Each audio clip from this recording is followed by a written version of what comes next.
Okay, hello everyone. Still IO Psychology pa rin tayo ngayon. Itutuloy natin yung part 2 of my lecture on work stress. Obviously, dahil part 2 ito, I highly recommend panoorin nyo muna yung part 1 para meron kayong sense of continuity. So, work stress is chapter 15 of the textbook by Michael Amott. Again, paulit-ulit kong sinasabi, especially for my students out there, basahin nyo to for you to have a deeper understanding kung ano yung work stress. Kasi yung mga dinidiscuss ko in lectures like this are just the highlights of this chapter. Okay? So, ulitin ko lang, very quick review from part 1. The kind of stress na dinidiscuss ko in this lecture is occupational stress. Ito yung stress na nararanasan ng mga tao who are in a work setting or employed setting. Kapag nai-stress yung teacher sa mga students niya, kapag nai-stress yung grab driver kasi traffic, tapos nagmamadali na yung pasahero niya, or kung nai-stress yung, let's say, waiter sa sobrang dami ng kumakaway sa kanya, tapos iisa lang yung katawan niya. Yon. So, yun yung tinatawag na occupational stress. So, from part 1 of my lecture, dinefine ko doon kung anong ibig sabihin ng stress. I mentioned there, it is an emotional state. Kaya kapag ang tao stress, lumalabas yan sa muka. Karamihan naman ng emotions natin lumalabas sa muka, so ganun din sa stress. May mga tao talaga, kahit hindi mo tanungin, halatang halata, they are currently undergoing stressful situation. So when somebody asks you, how are you feeling right now? Ang isang tamang sagot dyan is, I feel stressed. Tuwing kailan tayo na-stress, according to the definition, kapag mas mataas ang hamon kumpara sa kakayanan. When the demand is greater than capability, then most likely, you are going to feel stress. Kaya ang being stressed at ang being pissed off magkaiba. Hindi porket pissed off ka, nainis ka kasi nadulas ka, tapos marami nakakita sa'yo, napahiya ka, hindi mo pwedeng sabihin na na-stress ka sa nangyari. Kasi wala namang demand doon sa situation na yon. It's just that nadulas ka. Right? So for you to feel stress, there must be an existence of a demand. Dapat may hinihingi sa'yo. May hinihingi sa'yong pera, may hinihingi sa'yong oras, may hinihingi sa'yong effort, tapos yung kaya mong ibigay, konti lang kumpara doon sa hinihingi. That's the time you're gonna feel stress. One good example na marami makaka-relate, kasi mga students kayo, no, taking an exam. Why would a student feel stress in taking the exam? Kasi mas marami siyang mas maraming tanong kumpara sa sagot na alam niya. So if you are taking an exam and you are in this situation, 100 yung tanong, ang alam mong sagot isa lang kasi hindi ka masyado nag-aral, most likely you're gonna feel stressed in that exam. Pero kung babalik na rin mo yan, let's say mas marami yung inaral mo, tapos mas konti yung tanong, hindi ka may stress. You will feel relaxed. You will feel what? Proud, confident in taking the exam. But as I mentioned, kapag baliktad yan, mas maraming demand na tanong, kaysa kaya mong sagutin, may stress ka sa pag-e-exam. And in part 1, I shared some truths about stress na lahat ng stress scientists would agree. Believe it or not, stress is a very hardcore study in science na nakabuo tayo ng isang handbook on stress itself.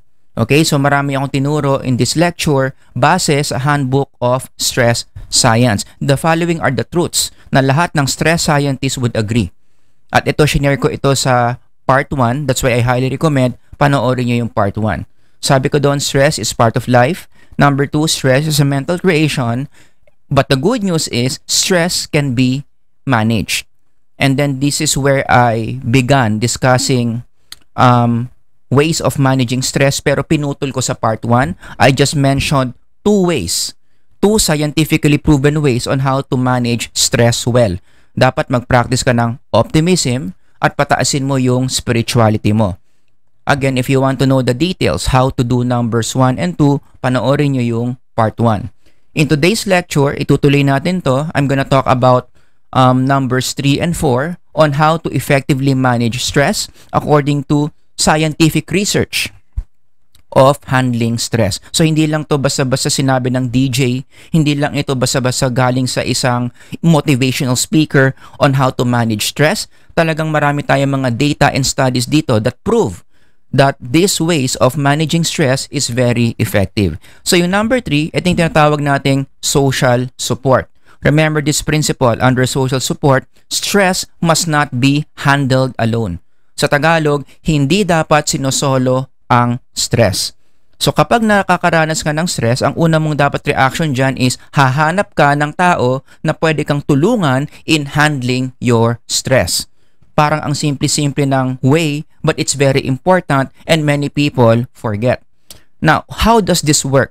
Going back to the way stress is defined, kailan ka may stress? Kapag mataas yung demand, konti lang yung capability mo. You're gonna feel stress. So ano ang susi para ma-manage mo yung stress ng maayos? Pataasin mo yung capability mo para maging ka-level mo yung demand or malagpasan mo yung demand. At ang susi dyan, para tumaas yung capability mo, hihingi ka ngayon ng tulong sa ibang tao.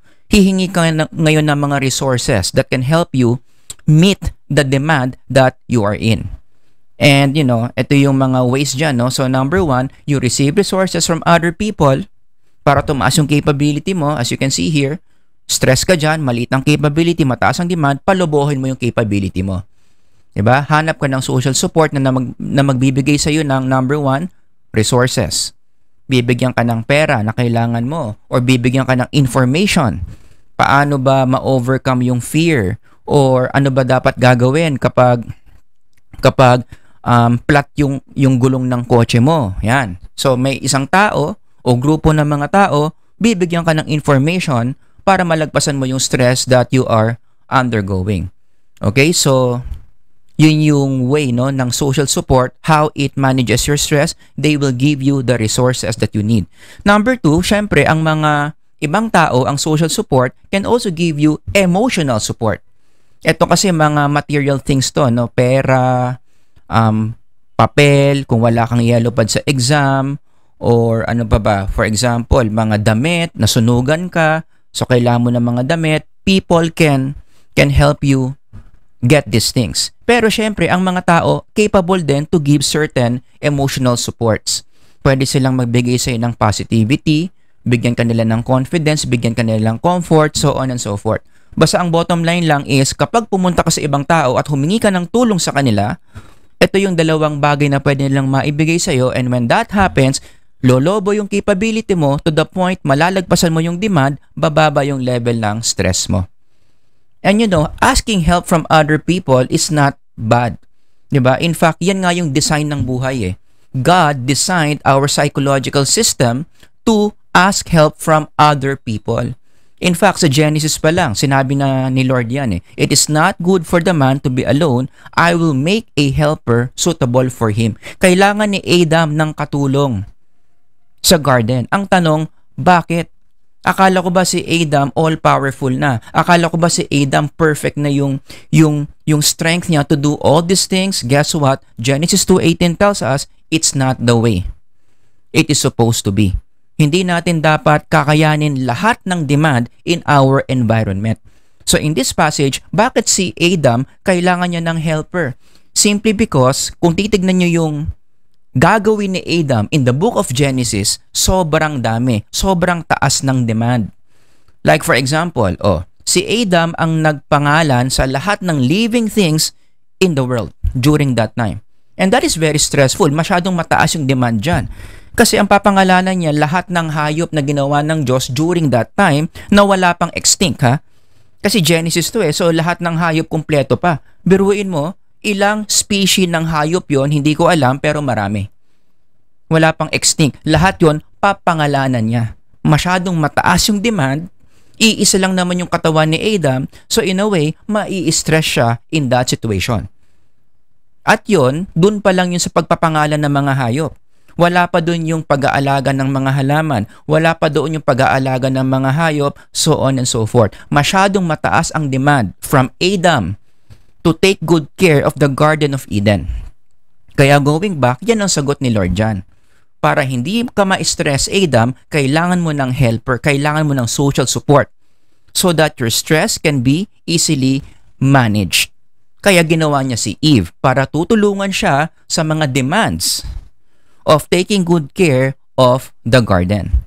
In fact, even Jesus in the New Testament, diba, there was a time, kinuwento ko to sa part 1, he was stressed.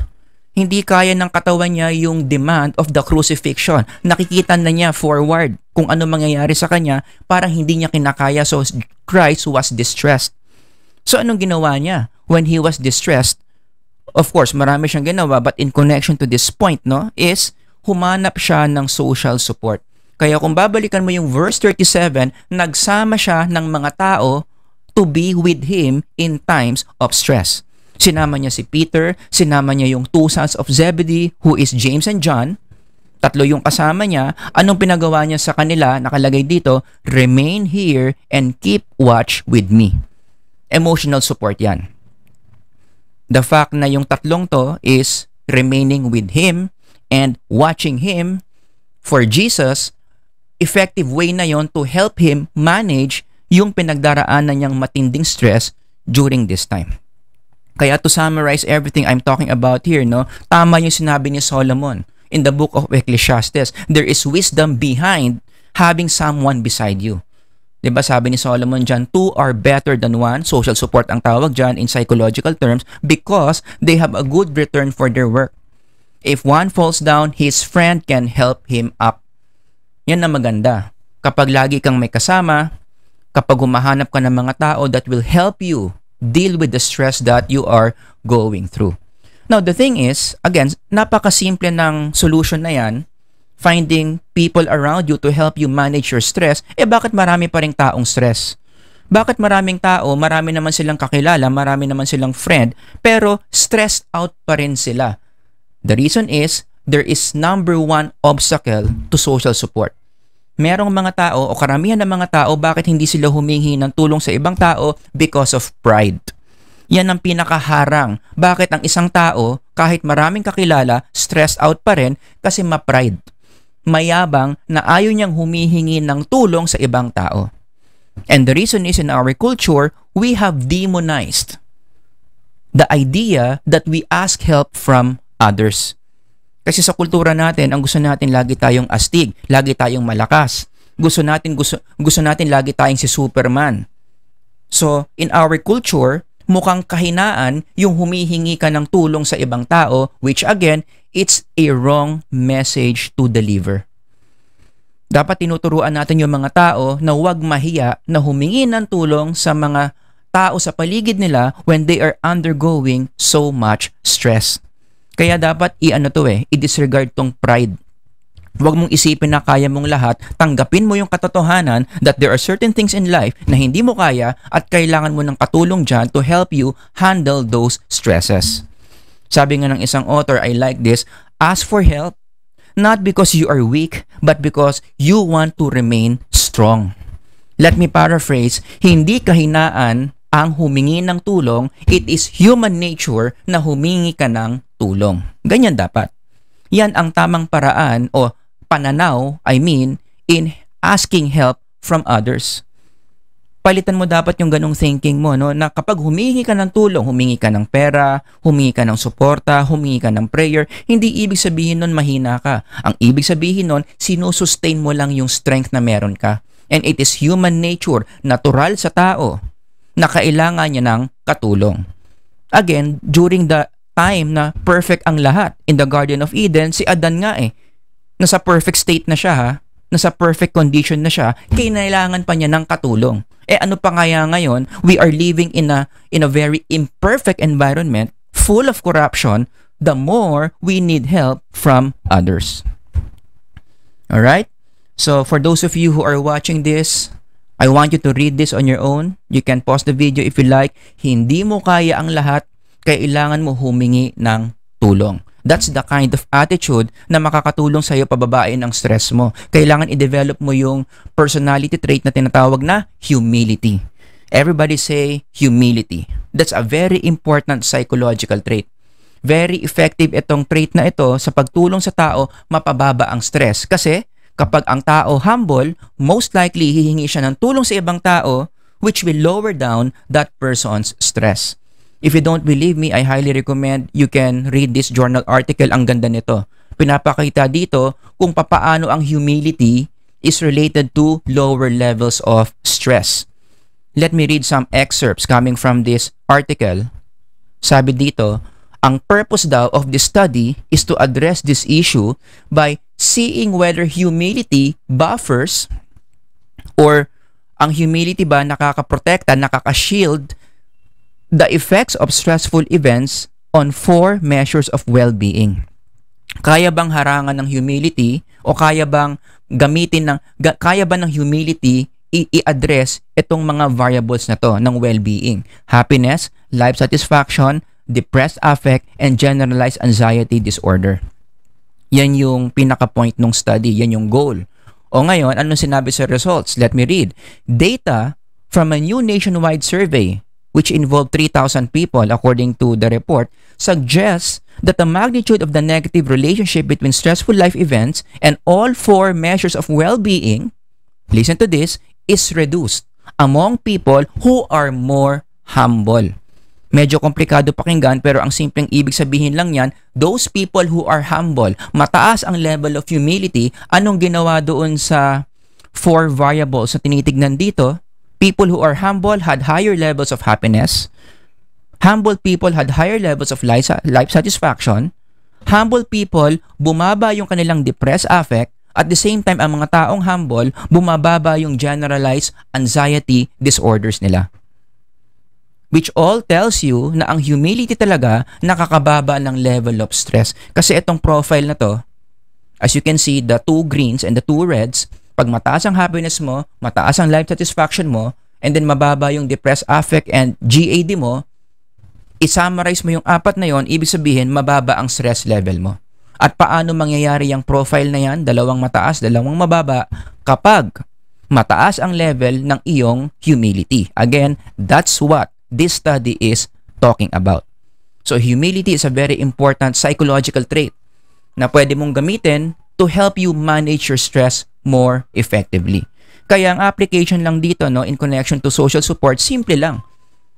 Matuto ka na i-develop yung habit mo na tuwing nai-stress ka, hindi ka nahihiya na humingi ka ng tulong sa mga tao sa paligid mo.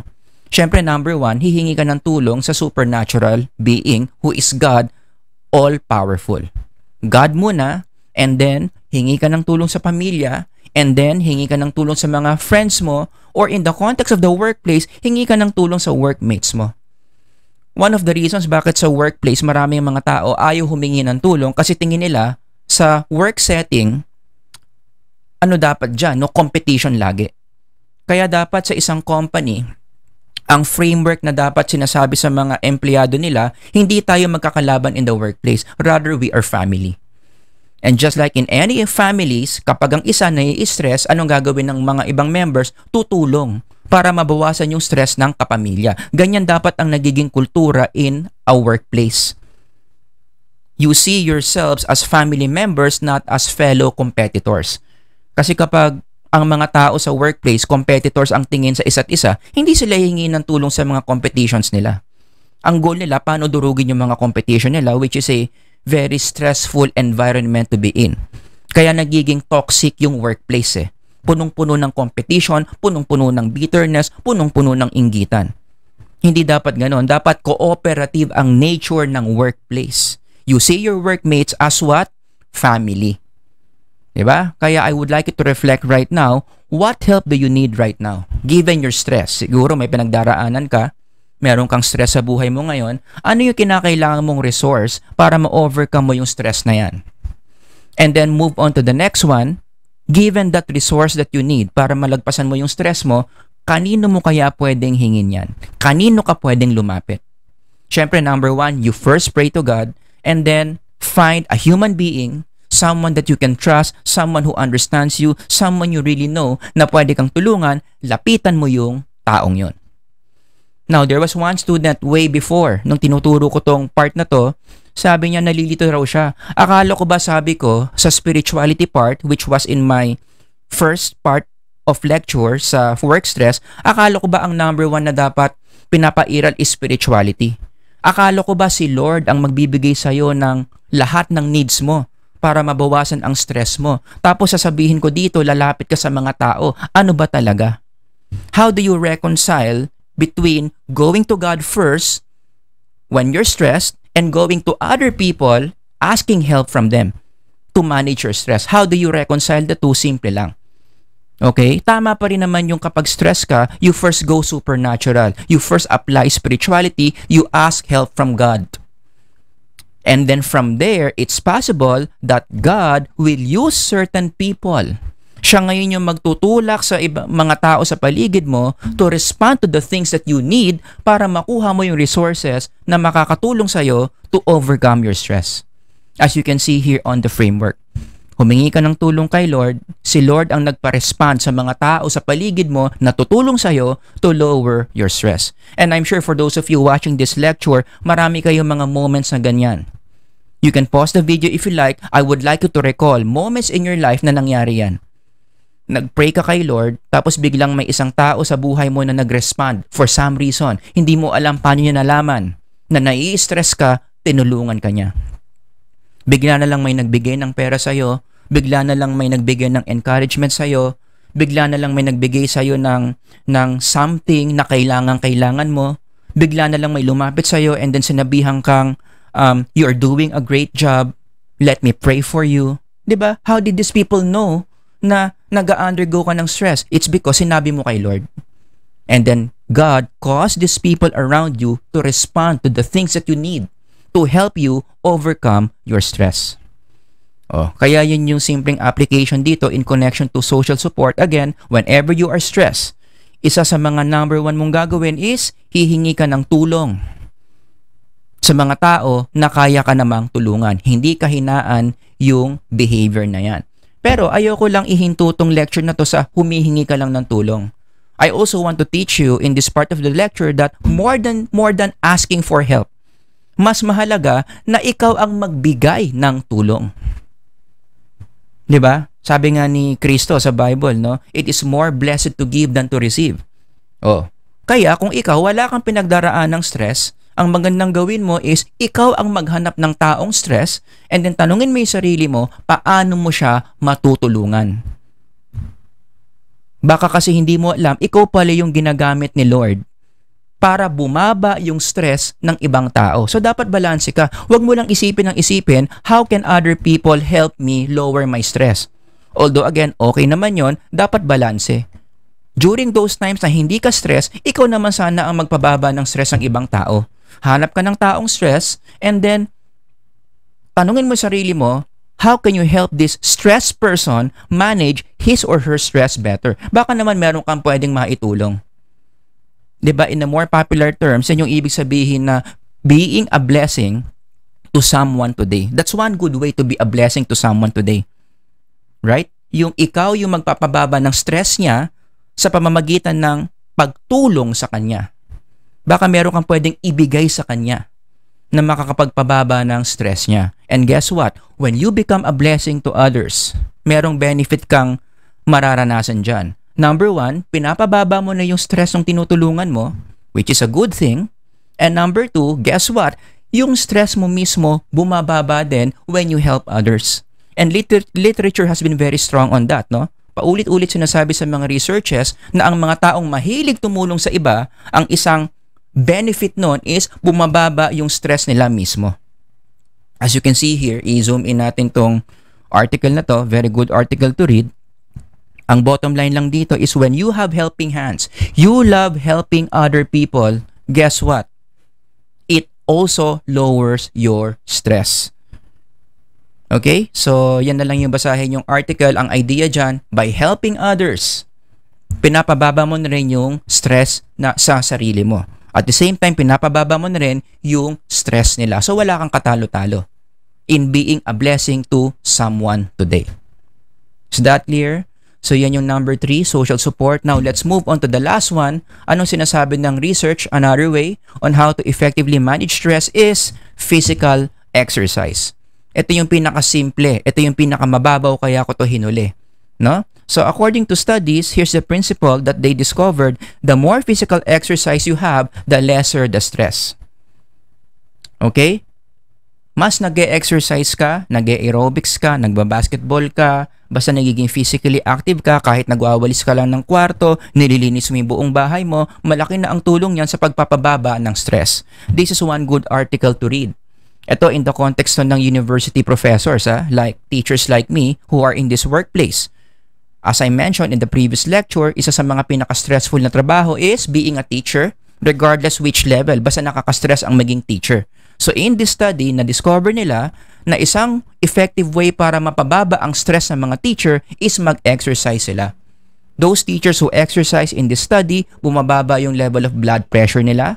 At the same time, nagiging maganda yung teaching quality nila, pati na rin yung quality of their sleep. Yan ang benefit ng exercise. Gumaganda na nga yung performance mo sa trabaho mo, gumaganda pa yung takbo ng katawan mo, binibigyan ka ng malalalim at masasarap na tulog. And the question is why? Anong magic meron sa exercise? Bakit ganyan yung mga benefits niyan? Kasi yung exercise, pinapataas niya yung mga happy hormones mo. Meron tayong mga hormones sa katawan na kapag matataas yan, magaganda ang effects sa body. Gumagaling tayo mag-concentrate, nagkakaroon tayo ng peace of mind, lumilinaw yung takbo ng utak natin, no? Nasusustain natin yung certain levels of happiness natin. That's one benefit of physical exercise. Nagkakaroon niya ng antidepressant effects in our body. Exercise increases our happy hormones. Pinag-aaralan yan in biopsych. I hope you remember, when you exercise, what happens? Tumataas ang dopamine, serotonin, oxytocin, endorphin, and that in turn, kapag matataas yung apat na yan, nagiging prepared ka sa paglaban sa stress mo. It makes you more efficient in handling your stress better. Kaya kung gusto mong labanan ng maayos yung stress mo, harapin mo yung stress mo na matataas yung ganyang hormones mo. And how can you increase the following hormones? By exercising.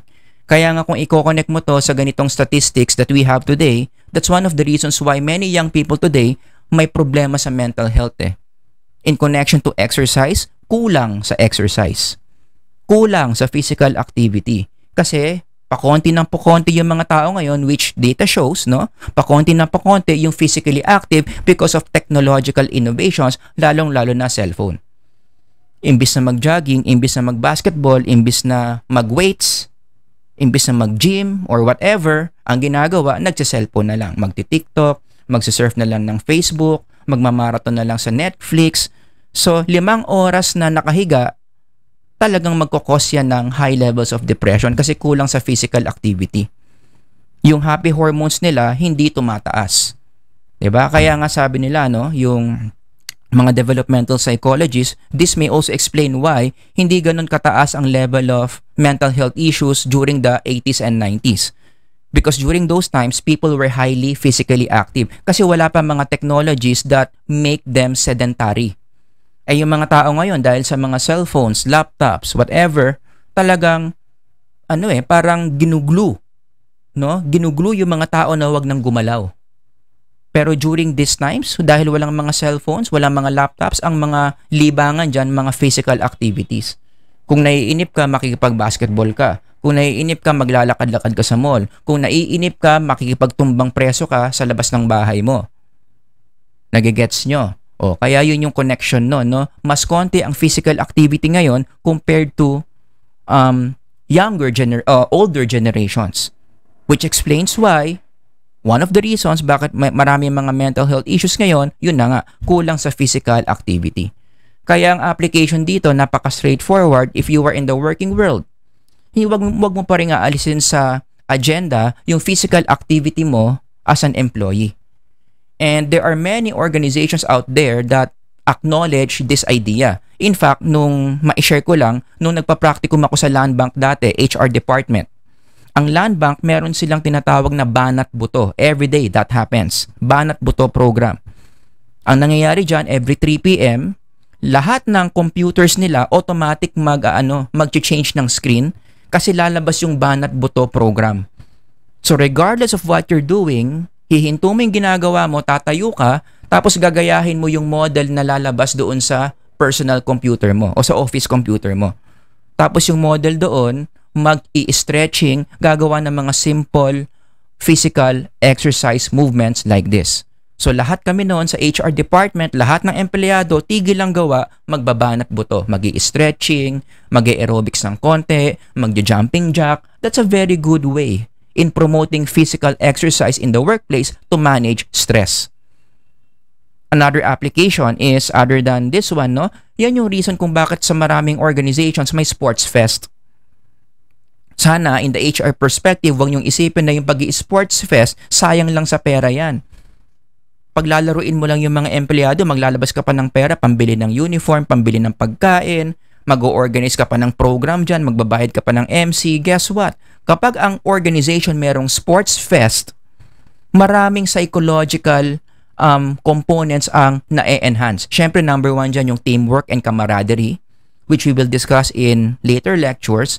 Pero in connection to physical exercise, guess what? Kapag may mga sports fest, yung pagiging physically active nila in these events, nakakatulong sa kanila yan in handling their stress better. Pagtrabahuin mo kasi ng isang taon yan, sunod-sunod, walang mga ganyang physical activities, talagang maiipon yung stress niyan. Ang stress may cumulative effect. January to December, walang sports fest, walang physical activity, maya-maya mataas ang blood pressure niyan. Maya-maya mataas ang sugar niyan. Ang mga empleyado mo talagang nagre-resign na kasi nagkakasakit, lagpak ang mga immune system. Pero kung once in a while merong break sa work wherein you promote physical activities such as sports fest, pagbalik nila sa trabaho nila after the sports fest, empowered yung mga katawan nila to better manage their stress. Kaya kahit sa Lasal, i-share ko lang, no, meron ding sports fest. In fact, kakatapos lang yan, and I participated in this activity. Yan. So meron kaming tinatawag na Balay Sports Fest this 2024. Again, kaka-conclude lang nung program. So ano ang ginagawa sa sports fest na yan? Malamang kaya nga sports fest, maraming sports. So maraming mga teams, no, involved in this program, at ang involved dito yung mga staff ng De La Salle University, pati na rin yung mga faculty. So we are formed according to different teams, according to different balays. Tapos maglalaro kami ng mga sports against each other. So meron ding sense of competition dyan. But more than the competition, again, bakit ba ginagawa yung mga ganyang sports fest? Paraan yan to help employees to manage stress better. Totoo nga, kasi after ng sports fest, after ng mga laro, pagbalik namin sa mga work namin, mafe-feel mo malakas yung katawan mo to handle the stress. Kasi ang tataas ng mga happy hormones mo because of the physical activities you've done in the sports fest. Sa kakapalo mo sa badminton, sa kakatakbo mo sa marathon, sa kakatakbo mo sa basketball, tumaas yung mga happy hormones mo, naging mas magaling ka in handling your stress in the workplace. Yan, kaya wag kapag mga HR staff na kayo, wag kayo manghihinayang sa budget na mag-organize kayo ng mga sports fest. It's a very good way to help employees how to manage their stresses. In summary, as I close this topic on work stress, ano yung mga major ideas natin? Again, stress is an emotion na nararanasan mo when the demand is greater than the capability, and it is an issue in IO psychology kasi kapag masyadong mataas ang stress level in the workplace, hindi maganda ang epekto sa mga employees. Ito ang nangyayari sa mga employees, therefore leading to poor performance, leading to the poor health of the organization. Kapag ang mga empleyado mo, ito yung nararanasan, mababawasan yung kita ng organization. Mawawalan ka ng mga clients, mawawalan ka ng customers, papangit yung mga reviews mo sa social media, baka ikabagsak ng organization mo. So para hindi mangyari lahat yan, what do? You help your employees in the workplace how to effectively manage stress. But how do we effectively manage stress? By first knowing 3 truths about stress. Yun yung shinare ko sa mga lectures ko. Number 1, stress is part of life.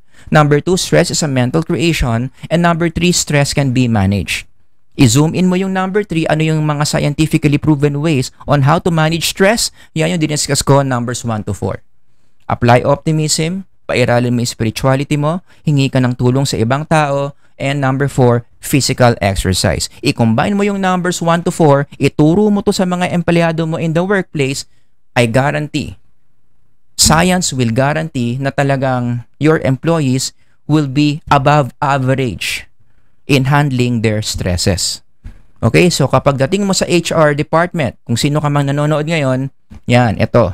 Ito yung mga important variables na dapat ituro mo sa mga empleyado para maging magaling sila sa pag-handle ng work stress. Alright? So, yan yung simple nating lecture on work stress. Again, I highly recommend panoorin nyo rin yung part 1 ng lecture ko sa work stress para magkaroon kayo ng sense of continuity in understanding this topic. If you have any questions, comments, ilagay nyo lang dyan sa baba. Sir Howard here. Until the next lecture, God bless everyone. Bye-bye.